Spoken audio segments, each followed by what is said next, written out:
Friends Sindhu Bhairavi serial next எபிசோடுன review பார்க்கலாமாங்க. பைரவியும் இங்கே ஆறுமுகம் எதுக்காக இங்கே படுத்துக்கிட்டு இருக்கான், காத்தாலே குடிச்சு போட்டு வந்து இங்கே படுத்துக்கிட்டு இருக்கான், இவனுக்கு இதே பொழப்பு தான் அப்படின்னு சொல்லிட்டு அங்கே ஆறுமுகத்தை தாண்டி ரூமுக்குமே போயிடுறாங்க. அதுக்கப்புறம் என்ன, எங்கள் ஆறுமுகமும் இவன் என்னை கண்டுக்காமே போகிறா, இவளுக்கு எவ்வளோ எக்கத்தாலம் இருக்கும், ஒரு புருஷன் மயக்கம் போட்டு கீழே விழுந்திருக்கான், அவனை கண்டுக்காம கூட இப்படி போகிறாளே அப்படின்னு சொல்லிட்டு இங்கே ஆறுமுகமும் மனசுக்குள்ளேயே நினைக்கவும் உடனே பைரவியும் உடனே தண்ணி தாகுது அப்படின்னு சொல்லிட்டு அங்கே கேனை எடுத்துக்கிட்டு வெளியுமே வராங்க.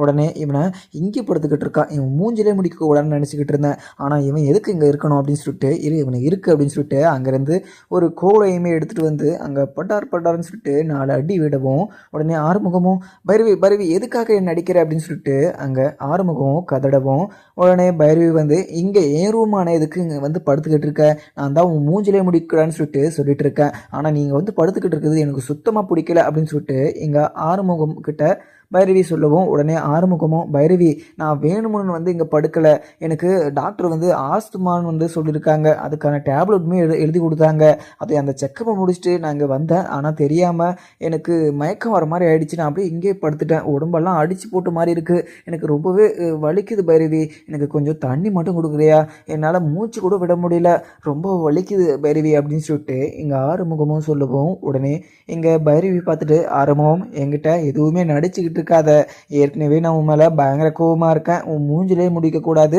அதுவும் இல்லாமல் உன் கூட பேசவே கூடாதுன்னு சொல்லிட்டு நினச்சிக்கிட்டு இருக்கேன், ஆனால் நீ என் கூட பேசணும் அப்படின்னு சொல்லிட்டு ட்ராமா இது போடுறியா அப்படின்னு மாதிரியுமே பைரவி கேட்கவும் உடனே ஆறுமுகமும் பைரவி நான் எதுக்கு பைரவி உங்கள்கிட்ட நடிக்க போகிறேன், எனக்கு உண்மையாகவே டாக்டர் செக் பண்ணிவிட்டு எனக்கு ஆஸ்துமா இருக்குதுன்னு சொல்லியிருக்காங்க, அதுவும் இல்லாமல் அதுக்கான டேப்லெட்டுமே எழுதி கொடுத்துருக்காங்க, ஆனால் எனக்கு இப்படி ஆகுன்னு சொல்லிட்டு நான் நினச்சி கூட பார்க்கல, ஒரு சைடு பார்த்தீங்கன்னா உன்னோட கவலை வேறு, ஏன்னா என்னை விட்டு பிரிஞ்சு போகணுன்னு சொல்லிட்டு நீ வேற என்னை ரொம்பவே கஷ்டப்படுத்திட்டியா, அந்த ஒரு கஷ்டத்தில் நான் செக்கப்புக்காக போனேன், ஆனால் டாக்டர் வந்து என் மனசில் இடியே கொடுத்துட்டாரு, எனக்கு ஆஸ்துமா இருக்குதுன்னு சொல்லிட்டு எனக்கு அப்போ தான் தெரிஞ்சிச்சு, அதுவும் இல்லாமல் டாக்டர் மெடிசன் மாத்திரன்னு சொல்லிட்டு நிறைய எழுதி கொடுத்துருக்காங்க, ஸோ நான் வந்து இப்போ இப்படி இருக்க அப்படின்னா நீ கொஞ்சம் தண்ணி மட்டும் என்னை காப்பாற்றுறதுக்காக ஒரு கொடுக்க தண்ணி மட்டும் நீ எடுத்துகிட்டு வந்து கொடுக்குறியா அப்படின்னு மாதிரியுமே அங்கே ஆறுமுகம் கேட்கவும் உடனே இங்கே பைரவியும் ஏதோ நீ உனக்கு உடம்பு முடியல மயக்கம் போட்டு கீழே விழுந்த அப்படின்ற ஒரே காரணத்தினால மட்டுமே நான் உனக்கு தண்ணி கொண்டு வந்து கொடுக்குறேன், ஆனால் நீ இதை நினச்சிக்கிட்டு இதை வச்சு நீ ரொம்ப ஓவராக அட்வான்டேஜ் எடுத்துக்கிட்டு என்கிட்ட எதுனா பேச வரலாம் இல்லை என் மூஞ்சில் முழிக்கலான்னு சொல்லிட்டு மட்டும் நினச்சிடாத அப்படின்னு சொல்லிட்டு அங்கே பைரவியுமே அங்கேருந்து தண்ணியுமே கொண்டு வந்து கொடுக்குறாங்க. உடனே ஆறுமுகமும் அதை குடிச்சிட்டு நம்ம போட்ட பிளானில் எல்லாமே ஒர்க் அவுட் ஆகுது, அப்போ நம்ம மேலே நல்லா பயங்கரமாக அவள் நம்ம மேலே பாசமாக இருக்கா, அது வெளியில் காமிக்க மாட்டா, ஆனால் நம்ம கண்டிப்பாக இங்கே சஞ்சய் நம்ம ஃப்ராடுக்காரன் அப்படின்னு சொல்லிட்டு இங்கே பைரவிக்கு புரிய வச்சுட்டா நம்ம கண்டிப்பாக இங்கே பைரவி கூட சேர்ந்து சந்தோஷமாக இருக்கலாம் அப்படின்னு சொல்லிட்டு ஆறுமுகமும் யோசிக்கவும் அதுக்கப்புறம் இங்கே பைரவியும் இந்த பார் ஆறுமுகம் இன்னியோட கடைசி, அதுவும் இல்லாமல் நீ இந்த ரூமு பக்கம் வரவே கூடாது, அதுவும் இல்லாமல் உன் ஞாபகம் வரக்கூடாது அப்படின்னு சொல்லிட்டு தான் நான் இந்த வீட்டில் இருந்த எல்லா திங்ஸுமே வெளியே தூக்கி போட்டேன், அதுவும் இல்லாமல் ஃப்ரேம்லேருந்து என் கழுத்தில் இருந்த தாலியிலேருந்து எல்லாமே தூக்கி போட்டேன், ஆனால் நான் இப்போ உனக்கு தண்ணி கொடுத்துன்னு சொல்லிட்டு ஓவராக மனசில் ஆசையை வளர்த்துக்கிட்டு நான் இப்போ தண்ணி கொடுத்துட்டுன்னு சொல்லிட்டு நீ எதனா ஆடிக்கிட்டு இருந்தேன்னா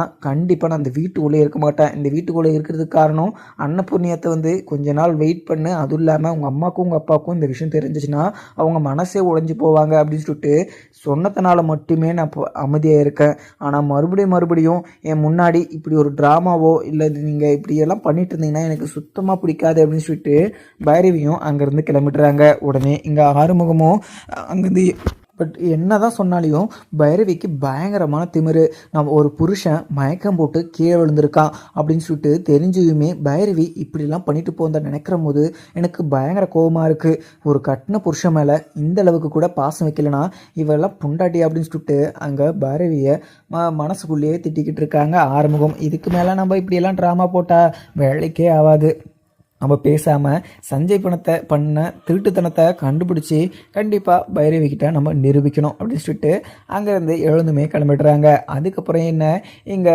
சுவாத்தியை வந்து சிவாவும் ஹாஸ்பிட்டலுக்குமே கூட்டிகிட்டு போய்ப்பாங்க, அக்கௌண்ட்ஸுக்காக அங்கே ஒரு வேக்கன்சி, ஒரு வேலைக்கு வந்து வேக்கன்சி இருக்குது, அதுக்கான ஒரு ஆள் எடுப்புமே எடுத்துக்கிட்டு இருக்காங்க ஹாஸ்பிட்டல்லையுமே, அதுக்கான ஒரு நல்ல ஒரு தகுதியுமே இங்கே சுவாத்திக்கிட்டே இருக்குது அப்படின்னு சொல்லிட்டு இங்கே அன்னபூர்ணியுமே சுவாத்தியை அந்த ஒரு வேலைக்கு அப்பாயின்மெண்ட் பண்ண அப்படின்ற மாதிரியுமே சிவா கிட்ட சொல்லியிருப்பாங்க.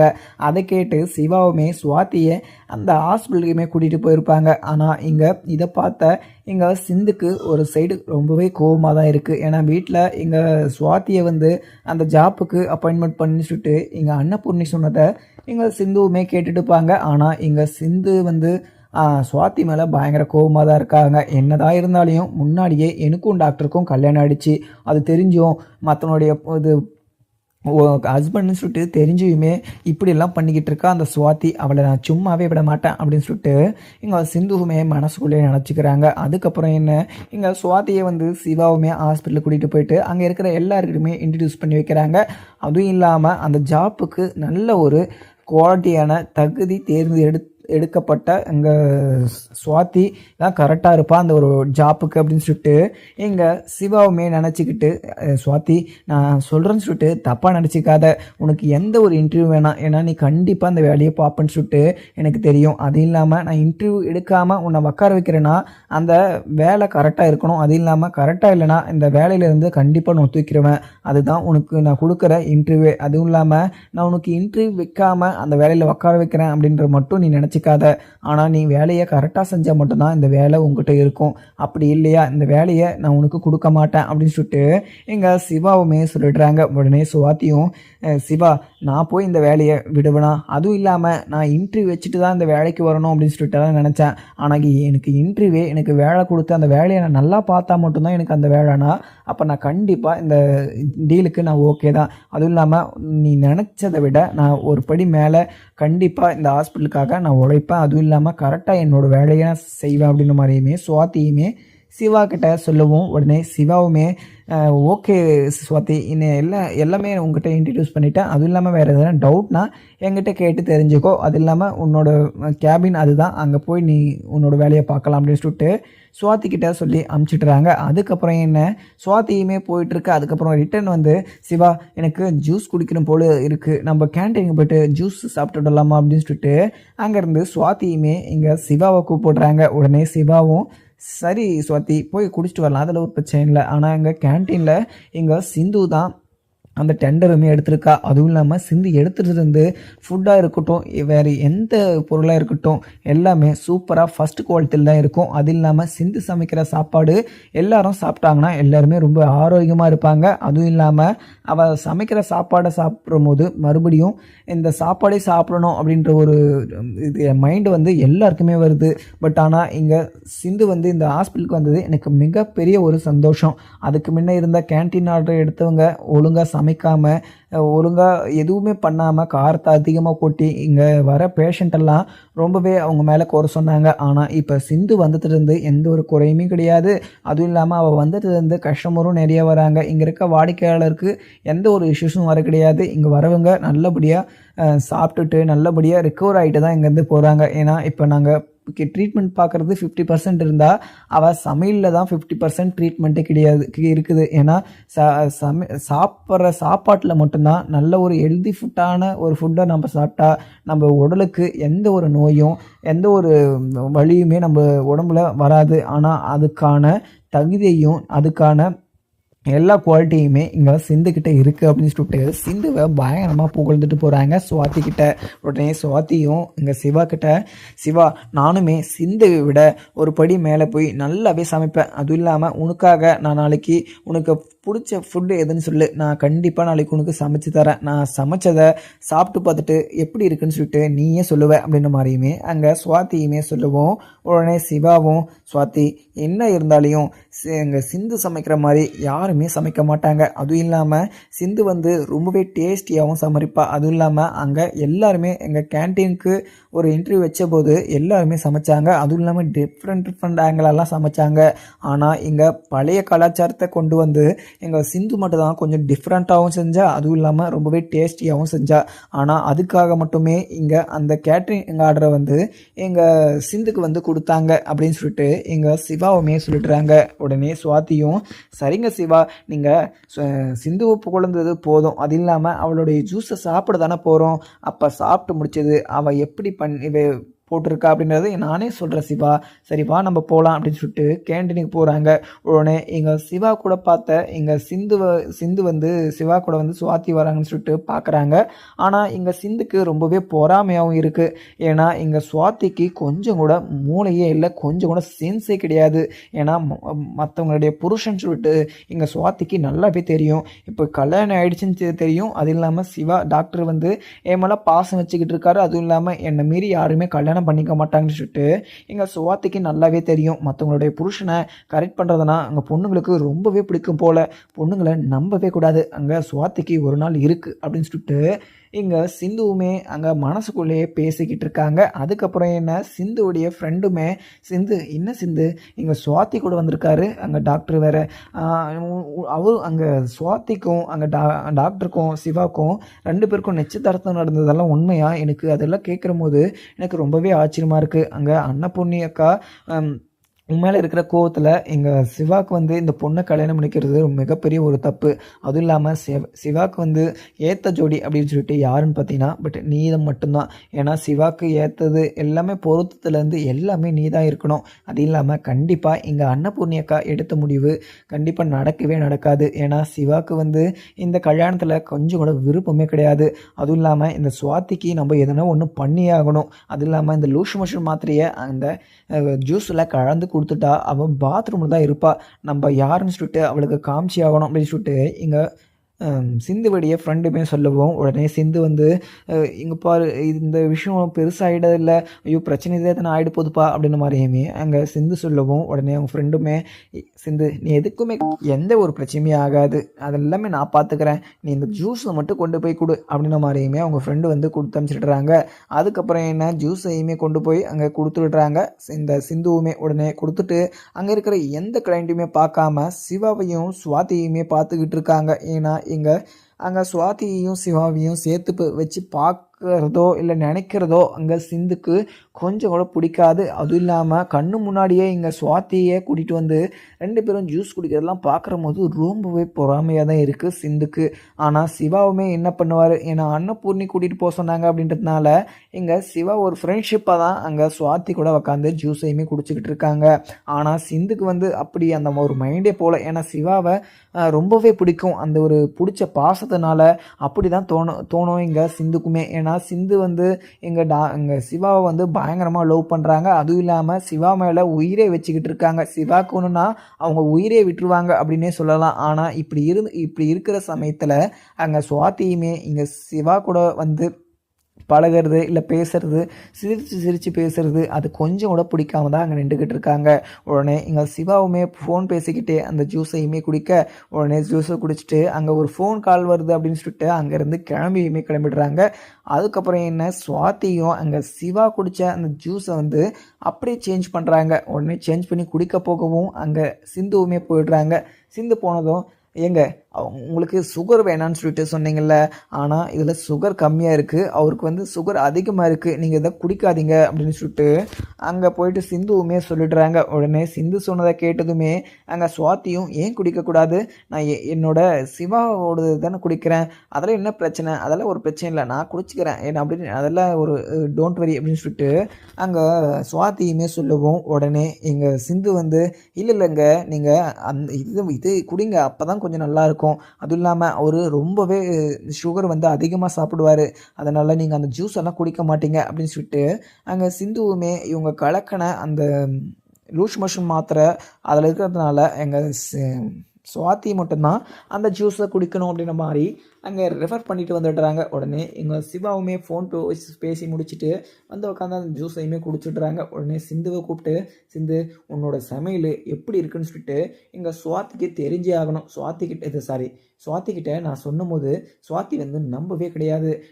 அவளுக்கு நீ யாருன்னு சொல்லிட்டு நீ காமிக்கணும், அது இல்லாமல் உன்னோட சமையல் எப்படி இருக்குன்னு சொல்லிட்டு நீ அவளுக்கு நிரூபிக்கணும். அதனால் நீ சுவாதிக்கு நீ சமைச்சு முடிச்சுட்டு சுவாதிக்கு கேம்பெயின் நைட் வந்து அந்த சமையலையுமே கொடுத்துரு, அதுவும் இல்லாமல் அதை சாப்பிட்டு அவள் செக் பண்ணட்டும், அப்போ தான் உன்னோட சமையல் எப்படி இருக்குன்னு சொல்லிட்டு அப்போ தான் அவளுக்கு புரியும் அப்படின்ற மாதிரியுமே அங்கே சிவாவுமே சொல்லிடுறாங்க.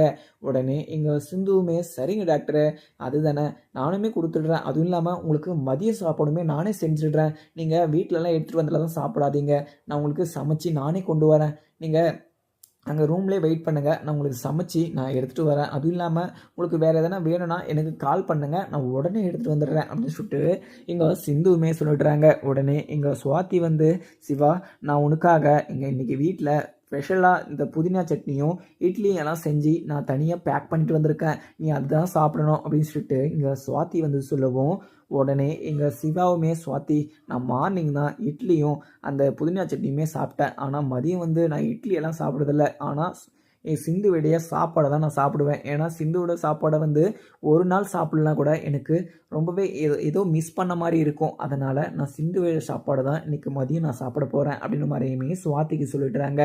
உடனே சுவாதியுமே இதை கேட்டதுமே கொஞ்சம் பொறாமையாக பார்த்துக்கிட்டு இருக்காங்க சிந்துவை. ஏன்னா சிந்துவை வந்து எந்த நேரமும் எங்கள் சிவா வந்து சிந்துவை பற்றி புகழ்ந்துக்கிட்டே இருக்கான். நான் கண்டிப்பாக என்னை பற்றி பேசுகிற மாதிரி எங்கள் சிவாவை நான் மாற்றணும் அப்படின்னு சொல்லிட்டு இங்கே சுவாதியுமே நினச்சிக்கிட்டு அங்கேருந்து சிவாவையுமே கூட்டிகிட்டு போயிடுறாங்க. ஆனால் அங்கே ரொம்பவே கோவமாகவும் சுவாதியவே பார்த்துக்கிட்டு இருக்காங்க சிந்துவும். அதுக்கப்புறம் என்ன, எங்கள் வீட்டிலேருந்து ஆறுமுகமும் அங்கே வெளியிலுமே போயிடுறாங்க. வெளியில் போயிட்டு இருக்க போது எதர்ச்சியா எங்கள் சஞ்சயை மீட் பண்ணுறாங்க. உடனே சஞ்சய் மீட் பண்ணோம். சஞ்சய், இப்போ உனக்கு நல்லா இருக்குல்ல, நீ ரொம்பவே சந்தோஷமாக இருப்பியே, நீ நினச்ச மாதிரி என்கிட்ட இருந்து எங்கள் பைரவி பிரிக்கணும்னு சொல்லிட்டு நினச்சேன், அதே மாதிரி நடந்துக்கிட்டு இருக்கு, இப்போ உனக்கு மனசெல்லாம் ஐஸ் போட்ட மாதிரி சில்லுன்னு இருக்குமே அப்படின்ற மாதிரியுமே ஆறுமுகம் வந்து போட்டு வாங்குறாங்க. உடனே எங்கள் சஞ்சயுமே எங்கள் ஆறுமுகம் ஒரு பிளானில் வந்திருக்கான்னு சொல்லிட்டு தெரியாமல் ஆறுமுகத்துக்கிட்ட, ஆறுமுகம் எனக்கு நல்லாவே தெரியும், நீ உன்னை பற்றி அங்கே பைரவி கண்டிப்பாக ஒரு துளி கூட நம்ப மாட்டா. இங்கே பைரவியாக இருக்கட்டும், அன்னபூர்ணி அக்காவே இருக்கட்டும், யாருமே உன்னை நம்ப மாட்டாங்க. ஏன்னா இங்கே பைரவி வந்து என்கிட்ட 20 லட்ச ரூபா வாங்கினா, எனக்கும் அவளுக்கும் வேறு மாதிரி ஒரு தொடர்பு இருக்குது அப்படின்னு சொல்லிட்டு விஷயத்தெல்லாம் சொன்னது நான் தான் சொன்னேன் அப்படின்னு சொல்லிட்டு நீ போய் சொன்னாலையுமே அங்கே யாருமே நம்ப போகிறது கிடையாது. ஏன்னா ஊமையில தான் எல்லாருமே கோவப்படுவாங்கன்னு சொல்லிட்டு எனக்கு நல்லாவே தெரியும். அதனால தான் இந்த விஷயத்த உங்ககிட்ட சொல்லி உங்களை 2 பேரையும் பிரிக்கணும்னு சொல்லிட்டு இந்த விஷயத்த உங்ககிட்ட சொன்னேன். நான் நினச்ச மாதிரியே எல்லாமே கரெக்டாக மூவ் ஆகிட்டுருக்கு. அதுவும் இல்லாமல் உனக்கும் அங்கே பைரவிக்கும் டிவோர்ஸ் ஆச்சுன்னா உடனே இங்கே நானும் பைரவி தான் கல்யாணம் பண்ணிக்க போகிறோம். ஏன்னா யூஎஸ் போகணும், அங்கே நான் பிடிச்ச வேலையை செய்யணும் அப்படின்னு சொல்லிட்டு இங்கே பைரவியுமே சொல்லிக்கிட்டு இருக்கா. ஆனால் அவளுக்கு பிடிச்ச வேலையை வாங்கி கொடுத்துட்டு எனக்குமே அங்கே ட்ரான்ஸ்ஃபர் கொடுத்துருக்காங்க.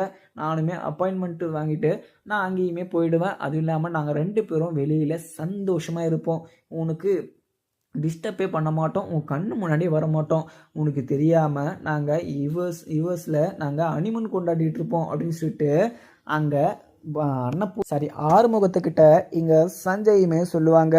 உடனே இங்கே ஆறுமுகம் வந்து, சஞ்சய் நீ பண்ணுறதெல்லாம் மிகப்பெரிய தப்பு, நான் எங்கள் அம்மாக்கிட்டேயும் இங்கே பைரவிக்கிட்டையும் 2 பேருக்கிட்டையும் நீ தான் சொன்னேன்னு சொல்லிட்டு நான் எவ்வளவோ எடுத்து சொன்னேன். ஆனால் அங்கே இருக்கவங்க யாருமே என்னை பற்றி புரிஞ்சிக்காம என்னோட பேச்சை நம்பாமல் அவங்க இப்படியெல்லாம் பண்ணிக்கிட்டு இருக்காங்க. ஆனால் கடைசியில் நான் பைரவி மேலே முழுக்க நான் நம்பிக்கை வச்சேன். ஆனால் பைரவி என் மேலே கொஞ்சம் கூட நம்பிக்கை இல்லாமல் என்னை வந்து ரொம்பவே அசிங்கமாகவும் பேசி என்னை ரொம்பவே கஷ்டப்படுத்திக்கிட்டு இருக்கா. ஆனால் கடைசியில் எனக்கு பைரவி கிடைக்க போகிறதுன்னு சொல்லிட்டு ஆயிடுச்சு. ஆனால் அதுக்கு காரணமான உன்னை நான் சும்மாவே விட மாட்டேன். அதுவும் இல்லாமல் என்னையும் பைரவியும் பிரிக்க நீ யார் நினச்சாலையும் முடியாதுன்னு சொல்லிட்டு நினச்சிட்டு இருந்தேன். ஆனால் அங்கே வீட்டில் இருக்க கட்டின புருஷனை இங்கே பைரவி நம்ப மாட்டா. அதை நினச்சாதான் எனக்கு ரொம்பவே கஷ்டமாக இருக்குது. அதனால் நான் ஒரு முடிவு எடுத்திருக்கேன். ஏன்னா எங்கள் பைரவிக்கு பிடிச்ச மாதிரி இருக்கட்டும். அதுவும் இல்லாமல் பைரவியை எந்த ஒரு விஷயத்துலையுமே நான் கம்பல் பண்ண போகிறது கிடையாது. ஏன்னா எங்கள் அம்மாவும் நம்பலை, அதுவும் இல்லாமல் நான் கட்டின புண்டாட்டியுமே நம்பலை. நான் யாரை நம்புறதுன்னு சொல்லிட்டு எனக்கு ஒன்றுமே புரியல. அதுவும் இல்லாமல் நான் தான் சந்தோஷமாக இல்லை. ஆனால் எனக்கு பிடிச்ச பைரவி சந்தோஷமாக இருக்கட்டும், அவன் நினச்ச மாதிரி வேலை செய்யட்டும், அவன் நினச்ச மாதிரி இருக்கட்டும், அதில் எனக்கு எந்த ஒரு விஷயமும் கிடையாது. ஆனால் நீ என்னையும் பைரவியும் பிரித்ததுக்கு என்னைக்கா ஒரு நாள் நீ கண்டிப்பாக அதுக்கான பதில் சொல்லி தான் ஆகணும். அது இல்லாமல் நான் உன்னை இன்னமும் நினச்சேன், நீ ரொம்பவே நல்ல ஒரு பர்சன் அப்படின்னு சொல்லிட்டு. ஆனால் பட் நீ எந்த ஒரு யூஸும் இல்லாமல் ஒரு பொம்மை தான் சொல்லுவேன். ஏன்னா ஒரு கட்டின புருஷனையும் பொண்டாட்டியும் நீ பிரிக்கிறது மிகப்பெரிய ஒரு பாவம். அதுக்கான பலன் நீ கண்டிப்பாக அனுபவிச்சே ஆகுவ. ஏன்னா அந்த வீட்டில் எங்கள் அம்மாவை நம்ப வச்சு, சிவாவை நம்ப வச்சு, அங்கே இருக்கிற பைரவியை நம்ப வச்சு, எல்லாருமே நம்ப வச்சு காயை நீ கரெக்டாக நவுத்திக்கிட்டு இருக்குன்னு மட்டும் நினச்சிக்கிட்டு இருக்காத. கடைசியில் நீ திருட்டுத்தனம் பண்ணி கண்டிப்பாக ஒரு நாள் மாட்டுவ. அப்போ நான் எல்லார்கிட்டையுமே என்னோட உண்மையையும் என்னோட நல்ல எண்ணங்களையும் நல்ல ஒரு மனசையும் அவங்க எல்லாருமே புரிஞ்சுக்கிற நேரமும் டைமும் கூடிய சீக்கிரம் வரும். அதுக்கான நேரம் வரும்போது, டைம் வரும்போது நான் வெயிட் பண்ணிக்கிட்டு இருக்கேன். இப்போ நான் எந்த ஒரு விஷயத்துலையுமே நான் இன்வால்வ் ஆக கிடையாது.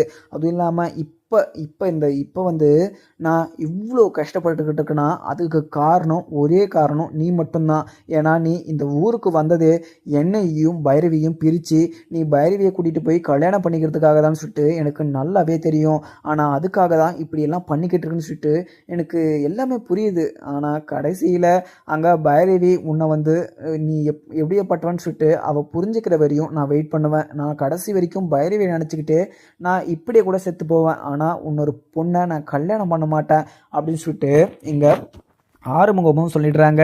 உடனே இங்கே சஞ்சய் வந்து ஆறுமுகம் கரெக்டாக புரிஞ்சு வச்சுட்ருக்கே, நான் இந்த ஊருக்கு வந்தது பைரவியை கல்யாணம் பண்ணி கூட்டிகிட்டு போகிறதுக்காக தான், அதுவும் இல்லாமல் உன்னையும் பைரவியும் பிரிக்கிறதுக்காக தான் சொல்லிட்டு உனக்கு நல்லாவே புரிஞ்சிட்ருக்கே. ஆனால் நான் பைரவியை ரொம்பவே லவ் பண்ணிகிட்டு இருந்தேன். ஆனால் இடையில் ஏதோ பூகம்பம் வந்த மாதிரி நீ தூந்து அங்கே பைரவியை கல்யாணம் பண்ணிக்கிட்ட. அப்போ எனக்கு எவ்வளோ வலிக்கும். என் காலேஜ் மேட்லேருந்து அவளை நான் பார்த்துக்கிட்டு இருக்கேன், அவளை நான் லவ் பண்ணிக்கிட்டு இருக்கேன், அவளை நான் உயிரை நினச்சிக்கிட்டு இருக்கேன்.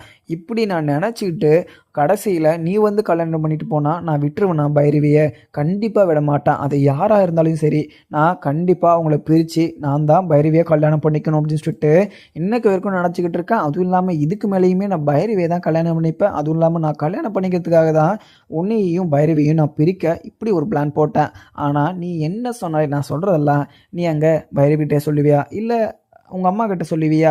யார்கிட்ட சொன்னாலையும் உன்னை நம்ப மாட்டாங்க. ஏன்னா நீ ஃப்ராடுக்காரன்னு சொல்லிட்டு அவங்களுக்கு எல்லாருக்குமே பதிகிற மாதிரி நான் புரிய வச்சுருக்கேன். அதுவும் இல்லாமல் நான் நல்லவன் தான், நான் எந்த ஒரு பொய்யும் சொல்ல மாட்டேன். அதுவும் இல்லாமல் பைரவியும் என்னையும் வச்சு நான் தப்பாகவும் பேச மாட்டேன் அப்படின்ற விஷயம் வந்து இப்படி வந்து ஒரு விஷயம் வந்து கண்டிப்பாக எங்கள் சஞ்சய் சொல்லியிருக்க தான் மாட்டார் அப்படின்னு மாதிரியுமே எங்கள் அன்னபூர்ணியா ஆண்டியும் எங்கள் பைரவியுமே சொல்லுவாங்க. ஆனால் அந்த விஷயத்தை இப்போ நீங்கள் அந்த விஷயத்த போய் சொன்னீங்கன்னா அந்த விஷயத்தவே நீங்கள் தான் சொன்னீங்க அப்படின்னு மாதிரியுமே உங்கள் சைடு அந்த விஷயத்தை திருப்பி உங்களை ரொம்பவே அசிங்கமாகவும் ட்ரீட் பண்ணுவாங்க அப்படின்னு மாதிரியுமே இங்கே சஞ்சயுமே சொல்லிடுறாங்க.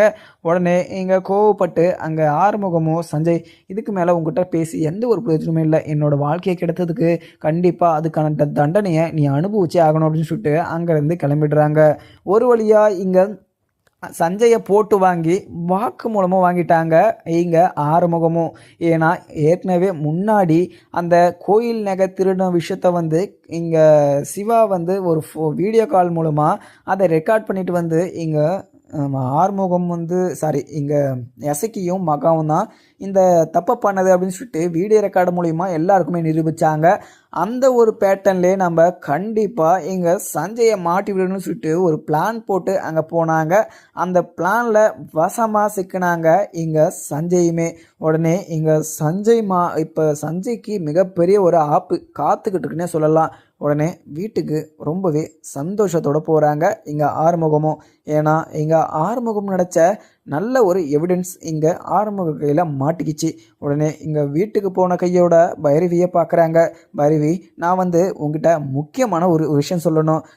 இங்கே இந்த ஒரு விஷயத்த சொன்னேன்னா ரொம்பவே ஹாப்பி ஆகிடுவேன். அதுவும் இல்லாமல் நான் இந்த விஷயத்த கண்டுபிடிச்சதுக்கு என்ன பண்ணணும்னு சொல்லிட்டு எனக்கு மிகப்பெரிய ஒரு கிஃப்டே கொடுப்பேன். இந்த விஷயத்த மட்டும் நீ கேட்டுக்கோ, என் மூஞ்சில் முழிக்கக்கூடாது, என்கிட்ட பேசக்கூடாது அப்படின்னு சொல்லிட்டு நீ நினச்சிக்கிட்டு இருக்க.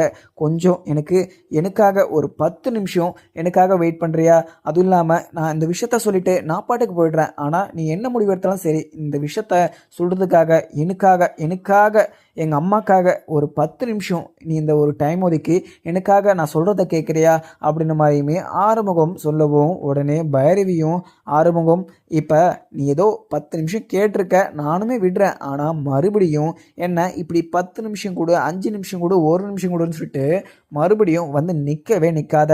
இப்போ நீ என்ன விஷயத்த சொல்ல வந்த ஃபஸ்ட்டு சொல்லு அப்படின்னு சொல்லிட்டு இங்கே ஆறுமுகத்துக்கிட்ட கேட்கவும், உடனே ஆறுமுகமும் பைரவி, நீ இப்போ சஞ்சயை பற்றி இந்த மாதிரி ஒரு விஷயமெல்லாம் சஞ்சய் சொன்னார் அப்படின்னு சொல்லிட்டு நான் வந்து உங்ககிட்ட சொன்னேன்.